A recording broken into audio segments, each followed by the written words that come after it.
America has a retirement problem, and it's not what you think. So you might be thinking that the real retirement problem in America is a lack of saving. And that is a problem, but there's a bigger problem. I see it from people wanting to retire. The landscape for saving for retirement in America was forever changed in 1978. This is when Congress passed the Revenue Act of 1978, including a provision, Section 401k, that may sound familiar. By 1996, assets in 401k plans exceeded $1 trillion, with more than 30 million active participants. By the end of 2023, Americans had $7.4 trillion invested in 401ks and another $13.6 trillion in IRAs, much of which was made up from rollovers from 401ks after people left jobs. And while that may sound like America is doing a pretty good job saving, it doesn't quite add up. Studies such as this one by Vanguard showing the average 401k balance of Americans are dramatically lifted up by those who have legitimately saved. We know this because the median, the account right in the middle if you lined up all the values, is much lower. In other words, if you've diligently saved over the years, you're bringing up the average. And while those who have not saved face their own problem, those who have done what they are supposed to do and saved face an entirely different problem that no one wants to talk about. Unfortunately, not addressing it can surprisingly leave you short on spending when it matters in retirement. I'm about to show you how we added hundreds of thousands of dollars to our clients' retirement, and it only took 3 simple steps. Meet James and Emma, both age 63, recently retired. Their primary financial goal is to have the retirement of their dreams. What they're most looking forward to in retirement is spending time with those grandkids. Let's just say James and Emma were a bit excited, relieved, and less stressed when we revealed this plan to save them almost $400,000. So here's James and Emma's net worth as they head into retirement, and I've changed names and rounded values for confidentiality. Your numbers will undoubtedly look different, but the framework I'm showing you can still apply. So here you see their balance sheet. They have a family trust account, also known as a brokerage account, of $500,000. Emma has $680,000 in a traditional IRA. James also has $1 million in his 401k that he'll be rolling over into an IRA of his own. And then Emma has a nice tax-free Roth IRA of $120,000. Additionally, they have $80,000 cash reserve at the bank, and their home is $1.1 million with a fixed-rate mortgage of $328,000. Overall, James and Emma have been good kids, saving as they should and creating a nice retirement nest egg. So what's the problem? They also have direct income sources, which include Social Security. When the paychecks stop and they officially retire, what they see is not what they get. And speaking of getting more on retirement, make sure to subscribe. Okay, so while you're working, Social Security is a payroll tax that you pay. And when you draw the income, none of that income may be taxable unless you have other income. Then up to 85% of it's taxable, again, as ordinary income. Now, maybe you can live on Social Security alone, but most cannot and probably should not. That's why you saved. But that's not the worst of it. That 401k and that IRA, yep, it's not what it seems to be. Applying just middle of the road tax brackets, that $1.9 million is really $1.3 million net of taxes.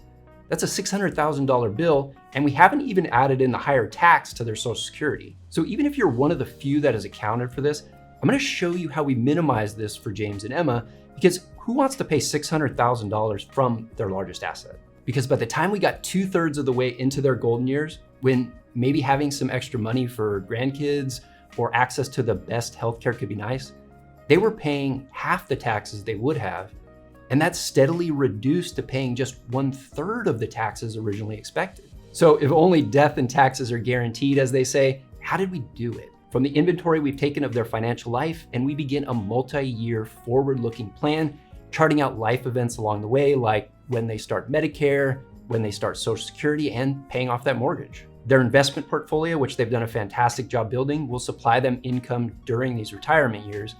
And if you're wondering if the transition from saver to income taker changes their investment plan, you're onto something. Investing while you're working and saving is different once you get into retirement, but if you're like James and Emma, maybe it's not as drastic with your investment allocation because they did start to moderate their investment allocation as they approached retirement.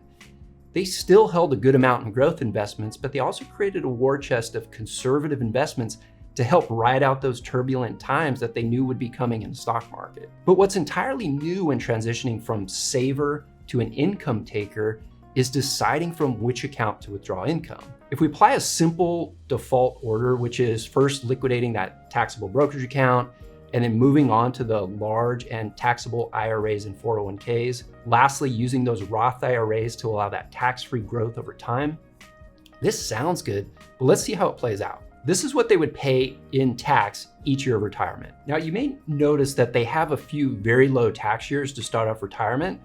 This is great, but years of tax are waiting in the wings. And those high taxes on the 401k and the IRA money, made necessary by their own income needs, but also by required minimum distributions. And remember, that also makes Social Security more highly taxable. Well, a high income is a good thing, but with a progressive tax system, income bunched together creates higher and higher taxes and maybe even increasing Medicare premiums. But here's where successful retirees get this right. They ask themselves, could we use these early years of really low tax rates to our advantage so that we can pay lower taxes in the later years? So let's apply our strategy to the illustration to see how this may help. This is a strategy that converts those taxable IRAs and moves them over into these glorious tax-free Roth buckets. Now, James and Emma will pay tax upon whatever they convert, but once it's in the tax-free Roth bucket, they can withdraw the money tax-free after 5 years, and this includes not paying tax on all the growth they expect to receive from their Roth investments. And when we overlay both the default withdrawal plan in yellow and the new withdrawal strategy in blue, you can see that this is what they get, and I'll show you how much this puts back in James and Emma's pocket. And I should say that I've set this to convert IRAs to Roth as long as they remain in the 12% tax bracket or what's set to become the 15% tax bracket after 2025 when the current tax law sunsets.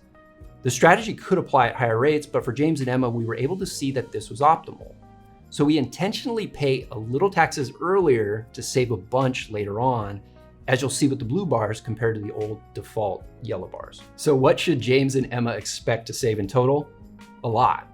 You can see how this plays out for James and Emma. Their average tax rate decreases 6%, and they add $202,000 to their net spending over their lifetime. They also increase their legacy to their children by $191,000 because of saved taxes. In a way, the numbers are immaterial because yours might be a lot more. Remember, you'll need to apply the framework for what works best for you, and definitely talk with your tax and financial advisors. So you might be wondering, if James and Emma could put that much money back in their pocket, what should I be doing? And if taxes can wipe out my retirement by not planning, what are the other pitfalls that I need to avoid? My partner Alex shared in a previous video 5 reasons you'll run out of money in retirement. He discussed underestimating taxes plus 4 other pitfalls that you need to avoid. And the good news, how to overcome them with simple planning.